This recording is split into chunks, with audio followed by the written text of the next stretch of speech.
Bonjour et bienvenue donc pour cette nouvelle vidéo d'explication, cette fois-ci sur un chapitre de géographie, les territoires ultramarins français, une problématique spécifique. Alors, si vous vous rappelez, on avait déjà fait en fait dans le précédent chapitre de géographie, donc un travail sur l'aménagement du territoire français. Là, en fait, dans ce chapitre-là, on va aussi parler d'aménagement du territoire, mais de façon plus spécifique sur les territoires ultramarins. Donc déjà, on va expliquer ce que c'est que les territoires ultramarins, on va développer un peu leurs caractéristiques, et ensuite on verra pourquoi est-ce que ils sont à part quand on parle d'aménagement du territoire. Il faut prendre des choses particulières en compte pour aménager ces territoires-là, d'où le titre, les territoires ultramarins français, une problématique spécifique. Comme d'habitude, je fais ma petite explication du début. Cette vidéo, elle est là pour vous apporter des explications, mais elle ne remplace pas le travail sur le cours, et elle ne remplace pas non plus le travail que vous devez effectuer tout seul sur les documents avant de voir les explications. D'accord ? Donc, on y va. Quelles sont les particularités des territoires ultramarins français? Quelles en sont les conséquences sur leur aménagement? Donc là, je développe pas, c'est ce que j'ai expliqué tout à l'heure quand j'ai expliqué le titre du chapitre. On va commencer par un grand 1 des territoires éloignés et particuliers. Donc déjà, on va un peu définir ce que c'est que les DROMCOM, regarder où ils sont situés et voir leurs principales caractéristiques. Alors, normalement, dans le cours que je vous ai envoyé, vous avez une carte, donc la carte des DROMCOM, donc à compléter, là, ça ne sera pas la peine parce que je vous donne la version corrigée, donc je la prends. Donc, si on regarde un peu, on a ici en bleu ce qu'on appelle le territoire métropolitain français, c'est-à-dire c'est l'hexagone, c'est la partie de la France, en fait, qui se situe en Europe. Mais quand on dit la France tout court, c'est la France métropolitaine plus tous les DROMCOM et les territoires ultramarins. Alors, dans ces territoires-là, on a des DROM, qui sont, on en parlera un tout petit peu plus tard, des départements et régions d'outre-mer, c'est-à-dire qu'ils ont le même statut qu'un département ou qu'une région de France métropolitaine. Par exemple, si on prend la Guyane a le même statut que n'importe quel autre département ou région du territoire français. Ça veut dire qu'ils ont les mêmes droits, les mêmes applications en fait par rapport à la décentralisation, ils ont les mêmes possibilités, le même budget, ils sont gérés de la même façon, etc. Ensuite, on a les COM. Les COM, c'est des collectivités d'outre-mer, donc c'est ce que vous avez en orange un peu plus clair ici. Pour faire très simple, les collectivités d'outre-mer ont un peu plus d'autonomie par rapport aux DROM. Il y a certaines choses en fait qu'ils vont pouvoir gérer tout seuls sans en référer au pouvoir de la métropole, parce qu'on considère qu'ils ont un peu plus de spécificité culturelle par exemple. Donc il y a certaines choses en fait où ils sont plus indépendants qu'un département ou qu'une région donc pour se gérer si vous voulez. Donc comme ils sont un tout petit peu plus indépendants. Autre statut, alors là c'est des territoires qui sont particuliers, soit qui sont pas peuplés, soit qui sont très très peu peuplés, donc notamment donc, des territoires qui appartiennent à la France en Antarctique et dans l'océan glacial antarctique. Ces territoires-là ont vraiment des statuts très spécifiques parce qu'ils sont encore une fois très peu peuplés, et c'est surtout en fait des scientifiques qui vont y aller pour étudier la faune, la flore, etc. Donc ils sont vraiment à part, et on en parlera finalement assez peu dans ce chapitre. Si on regarde un tout petit peu plus en profondeur cette carte, on remarque que tous ces territoires-là, à une exception près, ont un point commun. C'est pas très compliqué à voir, je vous laisse réfléchir 2 secondes. Le point commun, c'est que c'est des îles. Le fait d'être une île, on appelle ça l'insularité. Et ça a des conséquences. Le fait d'être une île, ça veut dire que automatiquement, on est isolé. On est au milieu de l'océan, on est coupé en fait du continent. Et donc ça va amener tout un tas de choses qu'on verra plus tard, mais il y a clairement des conséquences au fait d'être une île. Il y a un isolement en fait qui se fait. Alors je vous disais, tous ces territoires-là ont des points communs, sauf enfin, ont ce point-là en commun, sauf un, c'est la Guyane. La Guyane n'est pas une île. Faites attention à savoir situer la Guyane, d'ailleurs je fais une petite parenthèse, les DROM et les COM, il faudra être capable de les situer sur une carte, donc si vous ne les connaissez pas, et souvent c'est le cas, apprenez-les. Faites attention parce que la Guyane c'est pareil, souvent vous ne savez pas où c'est, donc la Guyane c'est ici, donc vous voyez c'est en Amérique du Sud, et ce n'est pas une île. Pourtant, la Guyane est quand même un territoire qui est isolé, parce que même si c'est pas une île, la Guyane est quand même coupée par l'océan Atlantique, et elle est coupée aussi du reste du continent sud-américain par la forêt amazonienne. Donc au final, malgré le fait que ça soit pas une île, la Guyane partage le fait d'être isolée avec tous les autres territoires ultramarins français. D'accord ? Donc, la France est composée de son territoire métropolitain, qui est encore une fois la partie européenne du territoire, de la Corse, de 5 DROM et 7 COM qui sont situés à plusieurs milliers de kilomètres de la métropole. D'autres territoires au statut particulier en font également partie, donc ça, si je reviens sur la carte, encore une fois, c'est là ce qui apparaît en bleu, autre statut, comme les terres australes et antarctiques françaises, mais c'est des territoires qui ne sont pas habités, ou quasiment pas habités, qui sont surtout étudiés par les scientifiques, donc c'est vraiment un statut à part, on n'en parle pas. Ces territoires permettent à la France d'être présente dans chaque océan du globe, donc ça c'est important pour plusieurs raisons. D'une part, pour le commerce, ça peut être important d'avoir des ports dans chaque océan du globe, mais surtout, du point de vue stratégique militaire, le fait d'avoir des bases militaires dans chaque océan du globe, ça permet de renforcer la puissance française. D'accord ? Alors, ici vous avez les définitions de DROM et de COM, donc encore une fois, DROM, département et région d'outre-mer, ils ont le même fonctionnement, la même façon de se gérer que les départements et régions métropolitains, donc on ne fait pas de différence entre un DROM et n'importe quelle région ou département français, par rapport à leur budget, par rapport à ce qu'ils ont le droit de faire, etc. COM, donc collectivité d'outre-mer, comme je le disais tout à l'heure, c'est un territoire qui a une certaine autonomie pour se gérer par rapport à la métropole. Donc, ils ne sont pas complètement indépendants, mais il y a certains points qui ne vont pas être les mêmes qu'avec la métropole. Par exemple, les programmes scolaires dans les COM ne sont pas les mêmes que pour le reste du territoire français. Par exemple, il y a aussi d'autres choses, je ne vais pas rentrer dans les détails, mais qu'ils peuvent décider seuls, alors que normalement, si c'était un département ou une région française, il n'aurait pas pu, il aurait fallu en fait demander au pouvoir central. Donc retenez juste DROM, c'est comme les départements et les régions de France métropolitaine, c'est la même organisation. Comme ils sont un petit peu plus autonomes sur certains points. Voilà, si vous retenez ça, c'est déjà très bien. Alors, on passe ensuite sur les documents page 294 pour parler un peu des caractéristiques de ces territoires. Donc, avec la carte tout à l'heure, on a déjà dit, je ne vais pas le répéter, mais qu'il y avait un isolement qui se faisait, donc parce qu'il s'agissait surtout d'îles. On va parler maintenant d'autres caractéristiques. Donc vous avez ici, donc encore une fois, vous êtes censé avoir regardé d'abord les documents avant de m'écouter dans cette vidéo. Donc on a ici plusieurs exemples, donc la Guadeloupe, la Martinique, la Réunion et la Guyane. Donc, je vais tout afficher ici. Donc, si on regarde bien, je vais prendre par exemple la Réunion ici, mais ça se rejoint un peu avec les autres exemples. Hein. Si on regarde cette carte et qu'on réfléchit un peu, on voit que les centres économiques et les espaces urbanisés, donc je rappelle que c'est les endroits où il y a les villes, se situent, 2 secondes pour réfléchir, le long des littoraux. Et qu'à contrario, l'intérieur des terres est très peu peuplé, on le devine, puisqu'il n'y a pas d'espace urbanisé, et on voit que finalement il y a assez peu d'activité économique à l'intérieur. J'ai pris l'exemple de la Réunion, mais c'est valable aussi pour la Guyane. Les centres économiques et les centres urbains sont surtout en fait sur le littoral. C'est valable pour la Martinique, c'est valable pour la Guadeloupe, c'est valable pour Mayotte.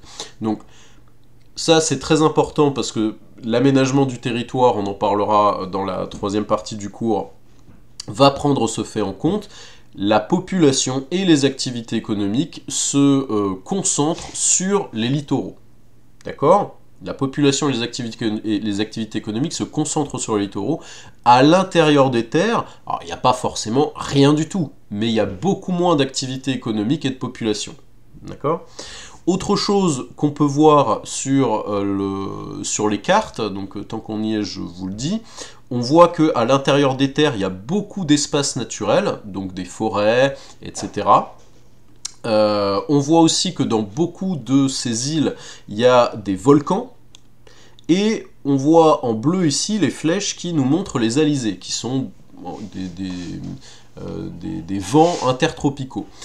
Les alizés, pourquoi ça nous intéresse ici? Puisque ça nous montre que ces territoires vont souvent être soumis à des aléas naturels, à des risques naturels si vous préférez.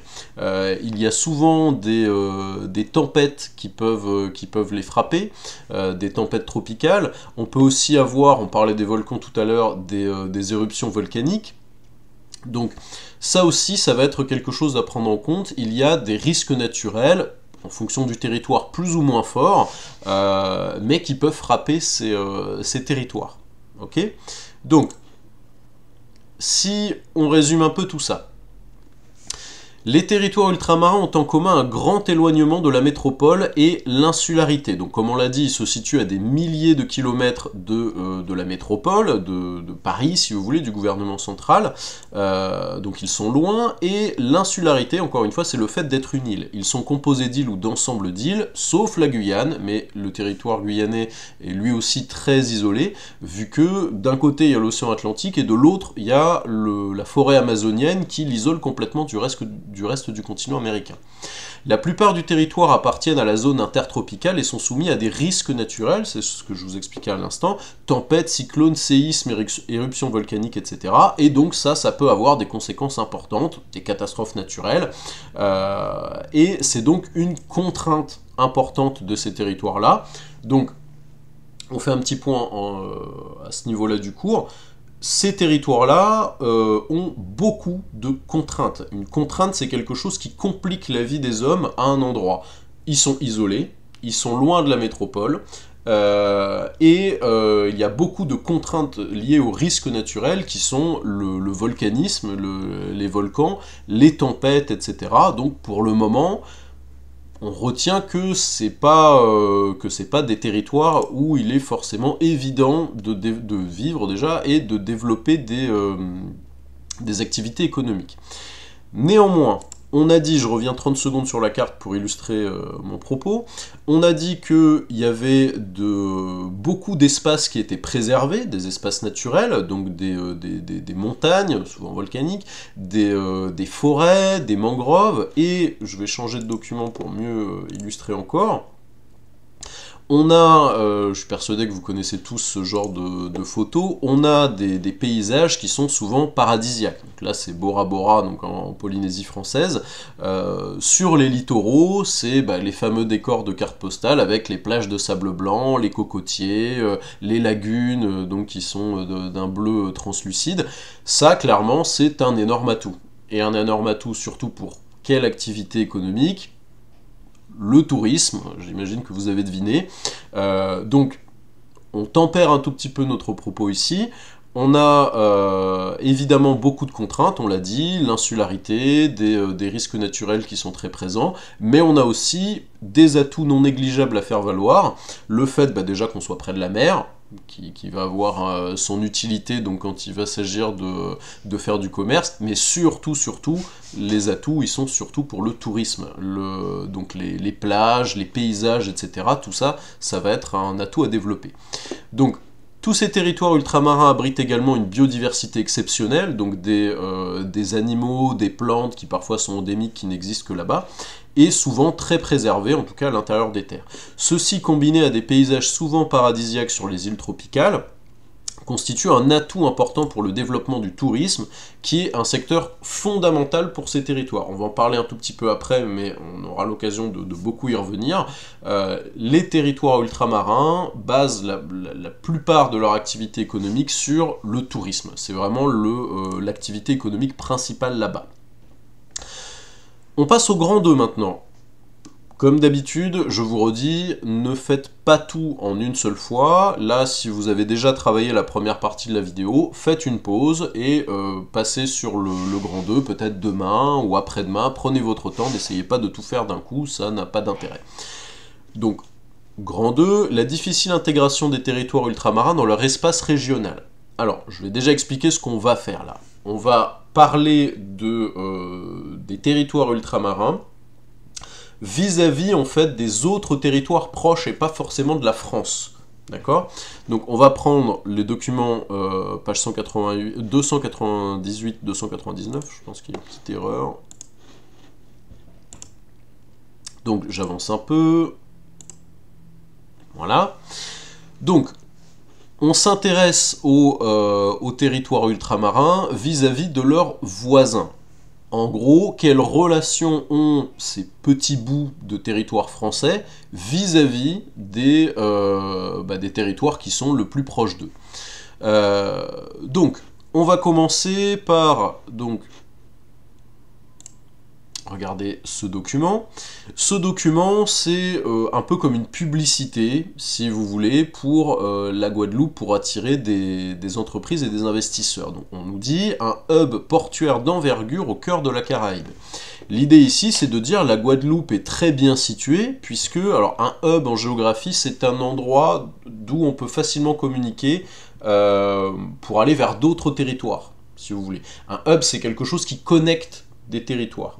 Donc là, l'idée, c'est d'attirer des entreprises en disant, bah, si vous vous installez en Guadeloupe, vous voyez que vous pouvez facilement atteindre, alors, si vous regardez bien, les gouttes forment les continents. Hein. Si vous êtes en Guadeloupe, vous pouvez facilement atteindre l'Amérique du Nord, l'Amérique du Sud, l'Europe, et de l'autre côté, donc, d'autres territoires encore avec l'Asie. Donc, en théorie, avec tout ça, les territoires ultramarins, vu qu'ils sont situés au milieu de l'océan, devraient faire beaucoup d'échanges commerciaux. Or, je ne vais pas encore une fois lire tous les documents, vous êtes censés les avoir lus vous-même, mais c'est pas le cas. Voilà. Clairement, on observe peu d'échanges, alors c'est pas zéro, hein, mais il y a peu d'échanges entre les territoires ultramarins et leurs voisins. Peu d'échanges au sens économique, hein, c'est-à-dire il n'y a pas beaucoup de marchandises qui sont importées et exportées.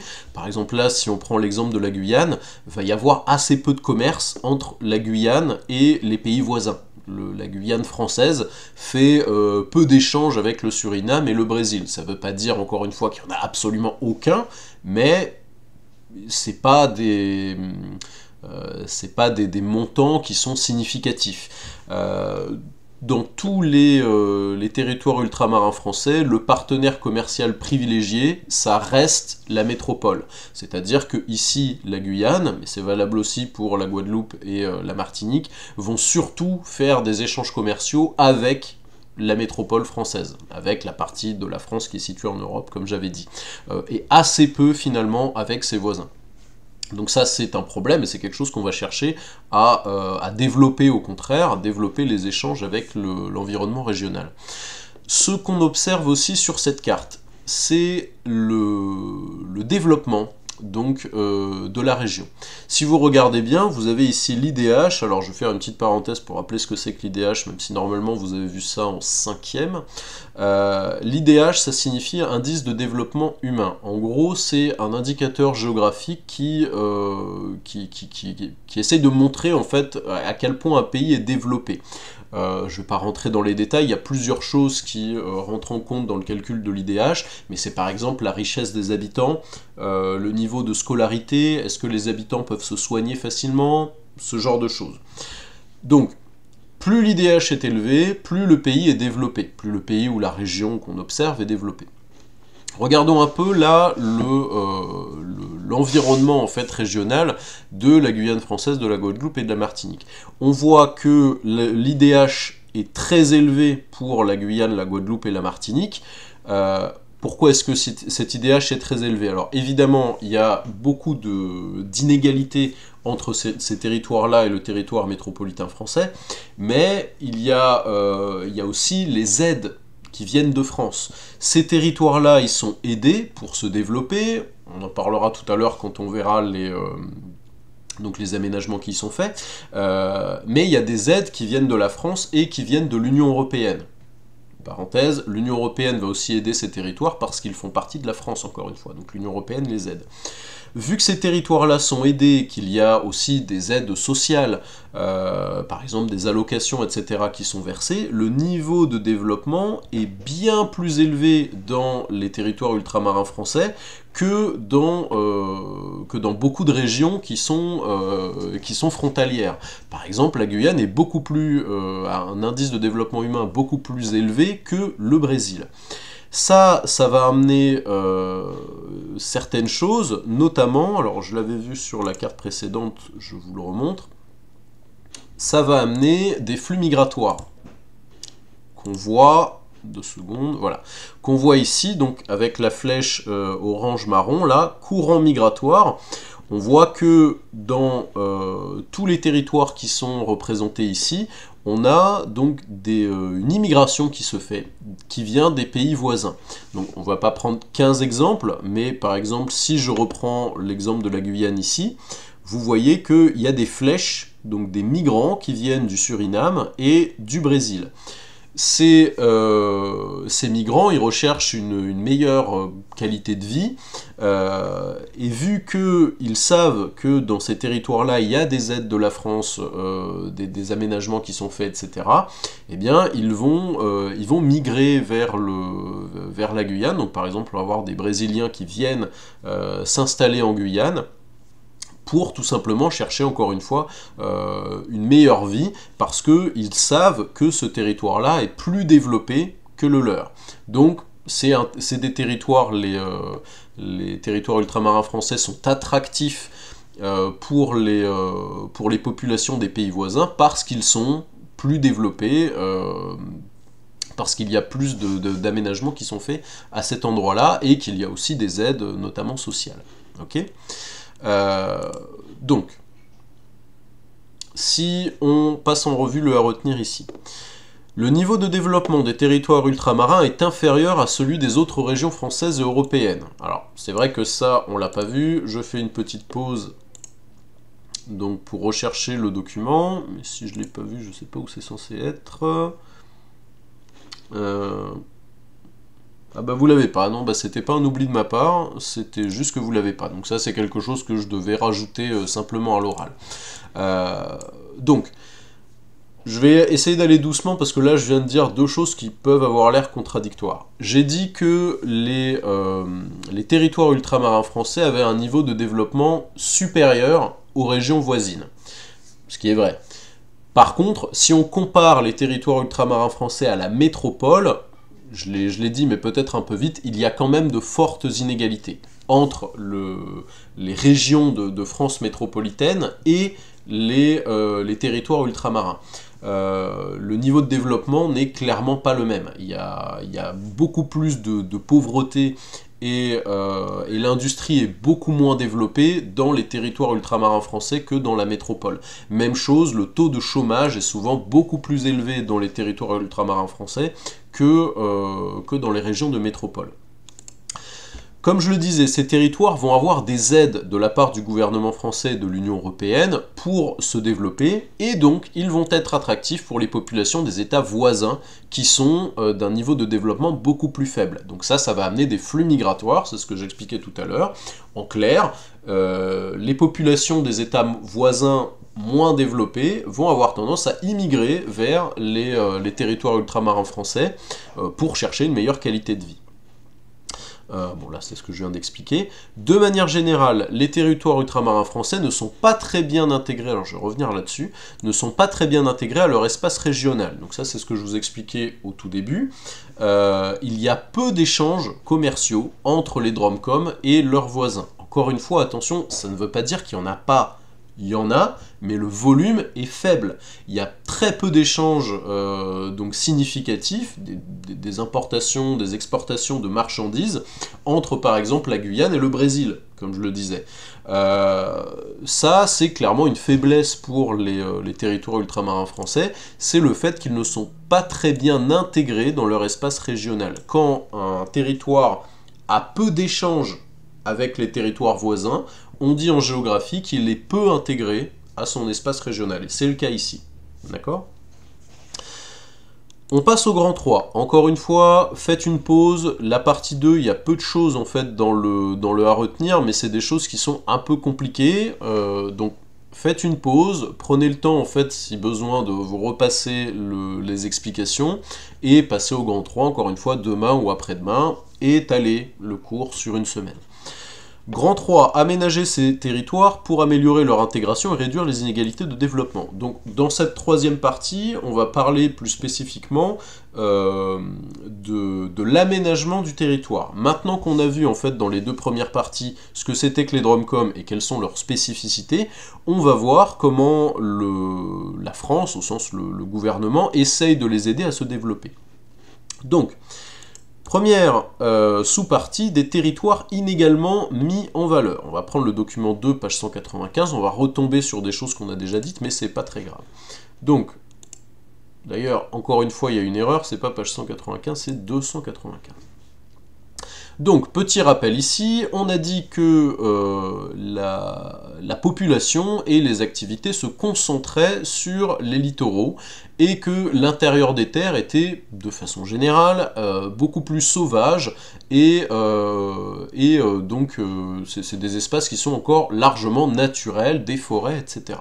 Donc ça, c'est la première chose qui nous intéresse. On avait également dit que il y avait des atouts à mettre en valeur, notamment, je ne vais pas vous remettre la photo, mais donc des paysages magnifiques, des plages paradisiaques, etc. Et donc que tout ça, c'était un atout pour le tourisme. Si on réfléchit maintenant en termes d'aménagement, pour aider ces territoires, on va déjà consolider là où il y a des atouts naturels. Ça veut dire qu'on va construire des choses en lien avec le tourisme. On va donc avoir des aides pour construire donc des hôtels. La photo est peut-être pas la mieux choisie. Pour construire des hôtels, on va aussi construire donc des aéroports pour permettre de faire venir les touristes. On va aménager les plages, construire des ports de plaisance pour les touristes. Donc la première chose en termes d'aménagement du territoire, c'est vraiment consolider ce qui est déjà important dans les DROMCOM, c'est-à-dire le tourisme. Donc encore une fois, on va construire des hôtels, des aéroports, etc. Donc ça, c'est ce qu'on avait déjà un peu dit en introduction, hein. Les littoraux concentrent l'essentiel de la population et des activités économiques, à cause des plages, etc. En plus de ça, ça facilite le commerce maritime et les constructions, puisqu'à l'intérieur des terres, on a souvent en fait des volcans et donc du relief, donc des petites montagnes, si vous voulez. À ces endroits-là, évidemment, c'est beaucoup plus difficile de construire. Les espaces intérieurs qui sont sous-peuplés mais à la nature préservée constituent cependant un atout à valoriser pour le développement du tourisme durable. Alors ça, qu'est-ce que ça veut dire? Vu qu'on a dit qu'à l'intérieur des territoires ultramarins, il y avait des forêts, une nature préservée, etc., ça peut aussi attirer certains touristes qui veulent, eux, ne pas simplement rester à bronzer sur les plages et dans leur hôtel, mais qui veulent aller voir à l'intérieur la jungle préservée, observer les animaux, etc. Donc on peut aussi valoriser ça pour le tourisme. Alors, les aménagements. Donc, je vais y aller doucement. Comme je l'ai dit tout à l'heure, on va réaliser plusieurs types d'aménagements, donc en premier lieu qui sont liés au tourisme, mais aussi et surtout au transport. C'est-à-dire qu'on va essayer de briser l'isolement, pardon, je passe d'une chose à l'autre, mais c'est pour chercher les bons documents, on va essayer de briser l'isolement en construisant au maximum des aéroports, des ports aussi, donc là vous aviez une photo qui illustrait ça. Voilà. Ici, vous avez le port de Nouméa, donc en Nouvelle-Calédonie. Vous voyez d'ailleurs qu'il est encore en train d'être aménagé. Donc ici, on construit un terre-plein. Hein, c'est une avancée artificielle de terre dans la mer pour gagner de l'espace. Donc, la priorité, c'est de contrer l'isolement de ces territoires-là. Donc c'est ce qu'on va construire avant toute autre chose. Construire des aéroports, construire des routes, construire des ports comme cela, de façon à ce que ces territoires soient moins enclavés, soient moins isolés, qu'ils puissent mieux communiquer avec leur espace régional, donc plus faire du commerce, attirer encore plus de touristes qu'ils le font déjà, etc. Donc la première chose, c'est de briser l'isolement et donc construire des moyens de transport. En deuxième lieu, c'est ce qu'on a dit, c'est construire des choses pour le tourisme, donc je vous ai mis quelques photos tout à l'heure, construire encore une fois des hôtels, des restaurants, des ports de plaisance. Donc les ports de plaisance, c'est des ports plus petits pour les bateaux des touristes, pour les petits bateaux, voilà, pour profiter de la mer en tant que touriste. Donc on fait tous ces aménagements-là. J'avance un tout petit peu. Donc, pour développer les territoires ultramarins, la France réalise différents types d'aménagements. Des infrastructures de transport, donc des ponts, des aéroports, des ports, sont réalisés en priorité, encore une fois, pour faciliter les liaisons entre plusieurs îles avec les pays voisins et avec la métropole. Le but, c'est de briser l'isolement et développer les activités économiques. Avec un maximum de ports et d'aéroports, on peut essayer d'amener des entreprises à ces endroits-là en disant bah, si vous vous implantez là, vous voyez, tout est prévu pour que vous puissiez exporter vos marchandises. Donc ça, c'est la première chose. On parle de territoires qui sont très isolés. Les aménagements en priorité doivent casser cet isolement-là et permettre à ces territoires de mieux échanger, non seulement avec la métropole, mais aussi avec les territoires proches. D'accord ? Le but, là, c'est de favoriser le développement du commerce et du tourisme. Cependant, si je reviens sur cette photo-là, réaliser ces aménagements, c'est toujours un peu délicat. On a dit qu'on parlait de territoires où souvent la faune, la flore, la biodiversité étaient préservées. Pour construire des aménagements comme ça va souvent avec une destruction là ici par exemple des habitats marins, une destruction de la biodiversité, en tout cas dans les endroits qui sont directement impactés. Par exemple, là pour construire le terre-plein, bah, on a dû couler des mètres cubes et des mètres cubes de béton dans un endroit où il y avait peut-être des coraux, il y avait peut-être une vie marine donc foisonnante. Ces aménagements sont souvent très critiqués parce qu'ils ont un énorme impact sur l'environnement.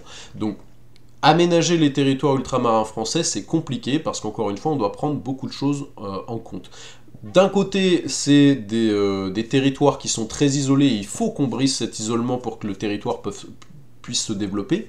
De l'autre côté, il faut aussi qu'on prenne en compte le fait que c'est des territoires où la nature est encore très préservée, et donc il ne faut pas tout détruire, il faut prendre en compte les idées du développement durable.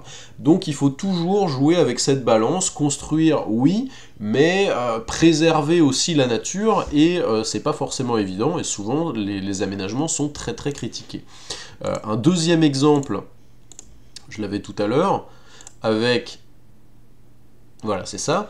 La route du littoral, donc sur l'île de la Réunion, l'idée c'est de construire, donc là c'est des images de synthèse, hein. L'idée c'est de construire donc une route donc sur des piliers donc, qui soient au-dessus de la mer, là encore pour briser l'isolement de certains territoires de l'île de la Réunion. Alors il y a déjà une route, hein, mais elle est souvent obstruée en fait par des chutes de pierre. Elle est étroite, elle n'est pas souvent praticable. L'idée là c'est de construire une nouvelle route avec des voies larges qui ne puissent pas être obstruées par des éboulements. Mais là c'est pareil. Le projet est très bon en fait pour développer l'économie, pour développer le tourisme, puisque ça va permettre d'amener des touristes un peu plus loin sur des des portions de l'île où peut-être il ne serait pas allé si la route n'existait pas, donc développer des activités, peut-être encore plus d'hôtels, de restaurants, d'entreprises, donc au-delà de la route.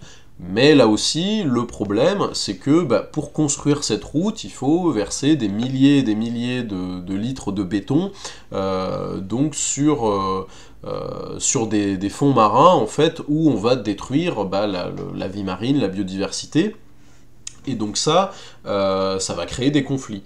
On peut aussi parler de ce qu'on appelle les conflits d'usage en géographie, c'est-à-dire le fait que on souhaite utiliser un même endroit, mais pour des activités différentes. Ici, clairement, les pêcheurs ne sont pas ravis du tout à l'idée de la construction de cette route, puisque eux, ça va faire fuir les poissons, il va y avoir du trafic au-dessus, la biodiversité, encore une fois, va être détruite, les poissons vont plus venir pondre ici, donc clairement, eux, ça les arrange pas. Donc, là, on voit bien en fait ici la problématique spécifique qu'on avait en titre pour les territoires ultramarins, c'est qu'il y a beaucoup de choses à prendre en compte et qu'à chaque fois, si vous voulez, on a comme un dilemme, si vous voulez, entre d'un côté, il y a une nécessité d'infrastructure, il y a une nécessité d'aménagement du territoire pour développer ces régions, pour essayer de faire en sorte qu'elles soient moins isolées, moins enclavées, qu'elles puissent faire du tourisme et du commerce plus facilement, encore une fois en construisant des ports, des routes comme ici, etc. Mais de l'autre côté, il y a aussi l'idée que c'est des territoires qui sont pour le moment très préservés, que c'est un atout pour le tourisme d'avoir une nature non polluée avec beaucoup de biodiversité, des beaux paysages, et qu'il ne faut pas ruiner tout ça en bétonnant à outrance le littoral. Donc comme vous voyez, c'est assez compliqué comme décision à prendre. Donc, je reviens sur le à retenir. Donc, pour développer les territoires ultramarins, la France réalise différents types d'aménagements. Donc, en premier lieu, des infrastructures de transport, encore une fois en priorité, pour briser l'isolement et permettre à ces territoires donc, de faire du commerce et du tourisme plus facilement. Néanmoins, ces grands chantiers sont parfois critiqués en raison de leur impact sur l'environnement et les paysages. Donc ça, c'est ce que je viens de développer. L'idée, à chaque fois, c'est le dilemme entre on a besoin d'infrastructures pour briser l'isolement, oui, mais ça détruit les paysages, ça détruit la biodiversité. Bon. L'aménagement de ports de plaisance, de complexes hôteliers, etc. Donc là, le but, c'est de développer ou consolider le tourisme, qui est, encore une fois, l'activité principale de ces territoires. L'intérieur des territoires peut aussi bénéficier d'aménagements pour le développement de l'écotourisme. Donc l'écotourisme, c'est le tourisme qui est respectueux de l'environnement. C'est des touristes qui ne souhaitent pas passer toutes leurs vacances juste sur la plage, mais qui souhaitent aussi aller voir la forêt, préserver, observer les animaux, prendre des photos, etc.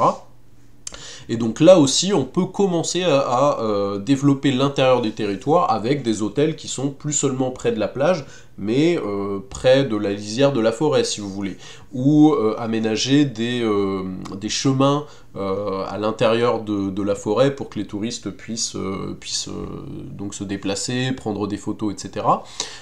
Donc là aussi, toujours en lien avec le tourisme, on peut avoir des aménagements à l'intérieur des terres, et puis seulement sur le littoral. Il y a également d'autres aménagements qui, eux, vont être faits pour réduire les inégalités. Vous vous rappelez, on avait vu dans le chapitre sur l'aménagement du territoire métropolitain français, on avait vu que la réduction des inégalités, c'était une des principales raisons à l'aménagement du territoire. Là, c'est pareil. On va aussi avoir des aménagements qui ont pour but de réduire les inégalités de développement entre les territoires ultramarins français et la métropole. Ça passe par, vous l'avez ici, la construction d'écoles, d'hôpitaux, la modernisation des immeubles par exemple, la modernisation des routes, de tout ce qui existe pour essayer de réduire l'écart entre les villes par exemple de métropole et les villes des territoires ultramarins français. Okay ? Donc juste avant la conclusion, je résume, parce que c'est vraiment le gros morceau. Donc, qu'est-ce qu'on construit comme infrastructure, qu'est-ce qu'on construit comme aménagement dans les territoires ultramarins français? En premier lieu, des axes de communication, des infrastructures de transport, des ponts, des aéroports et des routes, par exemple. L'idée, c'est de briser l'isolement, encore une fois, de permettre à ces territoires de communiquer plus facilement avec la métropole et avec les voisins pour ramener plus de touristes et pour pouvoir faire plus de commerce, parce qu'on a vu qu'ils en faisaient très peu avec leurs voisins. Ça, c'est la première chose. Dans un deuxième temps, on va aussi donc consolider le tourisme en construisant plus d'hôtels, plus de ports de plaisance, ce genre de choses. Donc pour permettre à la population locale de développer une activité qui est déjà bien présente et qui fonctionne bien. Enfin, on va aussi avoir des aménagements qui ont pour but de réduire les inégalités, comme on l'avait déjà vu pour le territoire métropolitain français. Là, on réduit les inégalités en disant ces territoires-là ne sont pas sur un pied d'égalité avec le territoire de métropole. Ils ont besoin de plus d'écoles, ils ont besoin d'hôpitaux plus modernes, ils ont besoin de meilleures routes, etc. Et donc, la métropole va financer tout ça, va construire tout ça dans ces territoires-là. D'accord ? En conclusion, les territoires ultramarins sont des territoires qui sont marqués par des contraintes importantes. On l'a vu. Les contraintes importantes, j'y reviens, c'est l'isolement en premier lieu et aussi les risques naturels. J'en ai pas parlé, ou très très peu, mais comme contrainte, on peut aussi citer le fait que l'intérieur des terres est souvent montagneux avec beaucoup de relief et donc que c'est difficile d'y construire. Ces espaces sont souvent peu intégrés à leur espace régional, donc là je répète, c'est le fait qu'il y a peu d'échanges entre les territoires ultramarins français et leurs voisins. Je reprends l'exemple, la Guyane fait peu d'échanges économiques avec le Brésil par exemple. Et donc, il constitue une problématique spécifique. Ça veut dire qu'on ne réfléchit pas forcément de la même manière à l'aménagement du territoire quand on parle des DROMCOM que quand on parle du territoire métropolitain français. Encore une fois, puisqu'il y a cette question de dilemme, construire, oui, mais est-ce qu'on prend le risque de détruire le paysage, la biodiversité, sachant que c'est un des principaux atouts de ces territoires-là. Donc c'est compliqué de prendre des décisions, encore plus pour les territoires ultramarins en ce qui concerne l'aménagement du territoire. Des aménagements sont néanmoins nécessaires pour permettre de mettre en valeur les atouts, de développer ces territoires et de leur donner les mêmes chances finalement de développement que les régions qui se trouvent dans le territoire métropolitain français.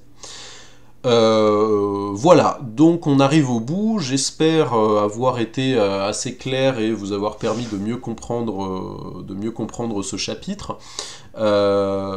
Encore une fois, il faut voir ce chapitre-là comme un ajout au chapitre sur l'aménagement du territoire français. Il se comprend vraiment en fait comme sa suite, si vous voulez.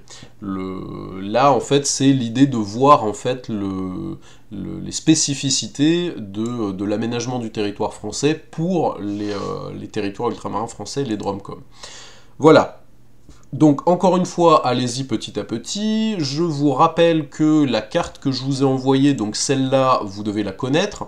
Alors, ne passez pas trop de temps, j'ai un petit bug d'affichage, mais ça va arriver normalement. Ne passez pas trop de temps, voilà, ne passez pas trop de temps à apprendre les territoires avec les autres statuts, ça c'est pas, vous pouvez les laisser de côté. Hein. Ce que vous devez apprendre, c'est les DROM et les COM. Vous devez savoir placer sur une carte les DROM et les COM. Voilà, donc ça, apprenez-les, c'est nécessaire. Et encore une fois, allez-y petit à petit pour le reste du chapitre. Organisez-vous, ne faites pas tout d'un coup, prenez votre temps et allez-y progressivement. Voilà, comme d'habitude, j'espère que vous vous portez bien. Bon courage pour la suite du confinement, bon courage pour le travail aussi, et à très bientôt, j'espère.